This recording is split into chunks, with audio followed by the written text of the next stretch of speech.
Hi viewers, welcome to mister Vivek channel. நான் உங்கள் விவேக். இன்னைக்கு வீடியோவில் ஜமாங்கிற தமிழ் படத்தோட ரிவ்யூ தான் பார்க்க போகிறோம்.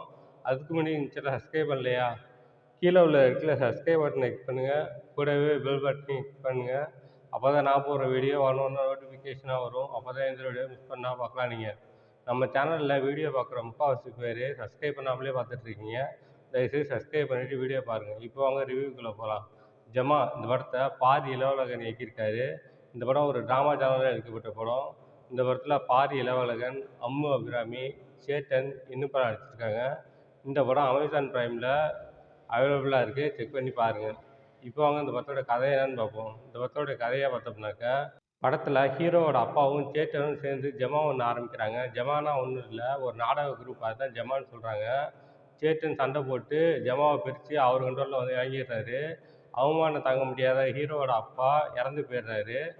ஆனால் ஹீரோவுக்கு என்னன்னாக்கா, நான் மிகப்பெரிய தெருக்கூத்து கலைஞன் ஆகணும், அது மட்டும் இல்லாமல் எங்கள் அப்பா ஆரம்பித்த ஜமாவை நான் நடத்தணும் அப்படின்னு சொல்லிட்டு ஆசைப்படுறாரு.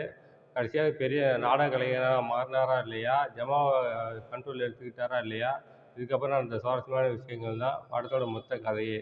இந்த படத்தோட ரன் டைம் பார்த்தோம்னாக்கா 2 hours 50 minutes, 2.5 மணி நேரம். ஜமா படம் பார்த்துட்டு எனக்கு 2 படம் ஸ்ட்ரைக் ஆனுச்சு. ஒன்று காவிய தலைவன், இன்னொன்று நட்சத்திரம் நகர்கிறது. 2மே மேடை நாடகத்தை பற்றி சொல்கிற படம். ஆனால் ஜமா வந்து தெருக்கூத்து கலைகளை பற்றி சொல்கிற படம். படத்தில் ஹீரோ வந்து லேடி வேஷம் தான் போடுவார். அதனாலே அவரோட ஆக்டிவிட்டீஸ் எல்லாம் லேடிஸ் மாதிரியே இருக்கும், பேசுகிறது லேடிஸ் மாதிரியே இருக்கும். ஊரில் உள்ளவங்கெல்லாம் அக்கா அக்கான்னு கூப்பிடுவாங்க. அந்த மாதிரி இருக்கும்போது யாருமே கல்யாணம் பண்ணிக்க மாட்டாங்க. ஹீரோவோட அம்மா வந்து எப்படியாவது ஒரு பையனை கல்யாணம் பண்ணி பார்த்தோன்னு சொல்லிட்டு ஆசைப்படுவாங்க. பட் அது முடியாமலே அவங்க இறந்து போயிடுவாங்க. அவங்க இறக்க போகிறதுக்கு முன்னாடி எப்படியாவது இந்த நாடக குரூப்புக்கு ஜமாவுக்கு கண்ட்ரோல் எடுத்துக்கப்பா, நீ வந்து அர்ஜுனன் வேஷம் போட்டு ஆடுப்பா, அதை நான் பார்க்கணும்ப்பா அப்படின்னு சொல்லிட்டு செத்துருவாங்க. இப்படி இருக்கும்போது அம்மு அபிராமி இருக்காங்க. அவங்க வந்து சின்ன வயசுலேருந்து ஹீரோவை லவ் பண்ணுவாங்க. பட் ஹீரோ தான் ரிஜெக்ட் பண்ணிக்கிட்டே இருப்பார். கடைசியாக கிளைமேக்ஸ் அம்மு அபிராமிக்கு என்ன ஆகுது, 2 பேரும் சேர்ந்தாங்களா இல்லையாங்கிறத டீட்டெயிலிங்கே விட்டுட்டாங்க. இந்த படம் வந்து ஃபர்ஸ்ட் ஹாஃப் வந்து ரொம்பவே நல்லாயிருக்கும். இந்த படம் பார்க்கும்போது சரியான படமாக இருக்குது, இது எப்படி நம்ம பார்க்காம விட்டோம் அப்படின்னு சொல்லிட்டு எனக்கே தோணுச்சு. ஒரு நல்ல படத்தை கெடுக்கணும் அப்படின்னு நினச்சோம்னாக்கா, செகண்ட் ஹாஃபில் வந்து ஃப்ளாஷ்பேக்கை வைக்கணும். அந்த மாதிரி தான்.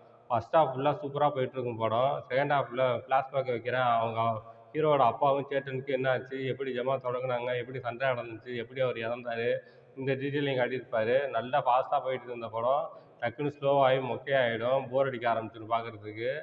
ஆனால் கிளைமேக்ஸில் வந்து ஹீரோ பாரி இளவழகன் வந்து ஒரு அல்டிமேட்டாக ஒரு அர்ஜுனன் வேஷம் போட்டு ஆடுவார் பாருங்க. அல்டிமேட்டாக இருந்துச்சு. சரியான ஒரு படத்தோட எண்டிங்காக இருந்துச்சு. கண்டிப்பாக இந்த படத்தை பாருங்கள். அப்போ தான் இந்த படம் நான் என்ன சொல்ல வரேன்னு புரியும். மொத்தத்தில் இந்த படம் பார்க்கலாமா வேணாமா அப்படின்னாக்கா, இந்த படம் ஒரு தடவை பார்க்கலாம். இந்த படம் அமேசான் ப்ரைமில் அவைலபிளாக இருக்குது. செக் பண்ணி பாருங்கள். இந்த படத்தோட ரன் டைம் பார்த்தோம்னாக்கா 2 hours 15 minutes. First half average, second half bore. மொத்தத்தில் இந்த படம் எப்படி இருக்குன்னா, இது ஒரு பிலோ ஆவரேஜ் படம். இந்த படத்துக்கான மார்க் 5க்கு 2.5 தருவேன். இந்த படத்தில் எந்த விதமான அடல்ட் கண்டென்ட்டும் இல்லை. எல்லோரும் ஃபேமிலியோட என்ஜாய் பண்ணலாம். ஓகே, இதோட வீடியோ முடிச்சுக்கிறேன். இந்த வீடியோ பிடிச்சா லைக் பண்ணுங்கள், கமெண்ட் பண்ணுங்கள், உங்கள் ஃப்ரெண்ட்ஸுக்கு ஷேர் பண்ணுங்கள். இன்னும் சேனல் சப்ஸ்கிரைப் பண்ணலையா? கீழே உள்ள இடத்துல சப்ஸ்கிரைப் பட்டனை கிளிக்குங்க. கூடவே பெல் பட்டனை கிளிக் பண்ணுங்கள். அப்போ தான் நான் போடுற வீடியோ ஒன்று நோட்டிஃபிகேஷனாக வரும். அப்போ தான் இந்த வீடியோ மிஸ் பண்ணால் பார்க்கலாம். நீங்கள் கீழே டிஸ்கிரிப்ஷனில் சோஷியல் மீடியா லிங்க்ஸ்லாம் வந்திருக்கேன். லைக் பண்ணுங்கள், கமெண்ட் பண்ணுங்கள், ஃபாலோ பண்ணுங்கள். தேங்க்ஸ் ஃபார் வாட்சிங்.